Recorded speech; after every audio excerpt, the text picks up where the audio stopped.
Почна пријавувањето на штетите од поплавите што ги предизвикаа обилните дождови и излевањето на реките на 26 и 27 јануари во општина Струмица. Оштетените граѓани имаат рок до 10 февруари да ја соберат потребната документација и да ги поднесат пријавите до Општинската комисија за проценка на штети. Од општината информираа дека проценката ќе се врши исклучиво за имот кој е соодветно евидентиран во имотниот лист, додека барањата со нецелосна или неусогласена документација нема да бидат разгледувани. Со секое барање потребно е да биде доставена комплетна документација која вклучува имотен лист на име на барателот, нотарски заверена изјава дека имотот не е осигуран, лични податоци и трансакцијска сметка.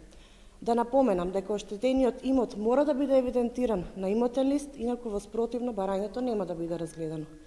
Комисијата ќе постапува по сите уредно поднесени барања, ова се подразбира во смисла целосна документација, согласно законските прописи. Според најавите, теренската проценка ќе започне веднаш по истекот на рокот за поднесување на барањата за проценка. Со оглед дека периодот е 10 февруари, комисијата е потребно да излезе час побрзо, со цел пообјективно да биде процената штетата, бидејќи станува збор за поплавени имоти во смисла на ниви, но и домови. По завршувањето на проценката на терен, од страна на Општинската комисија ќе биде изготвен елаборат за утврдување на висината на штетите, кој потоа ќе биде доставен на усвојување до Советот на општина Струмица.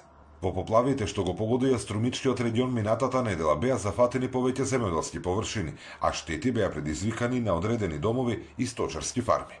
Зоран Ѓорѓиев за Сител телевизија.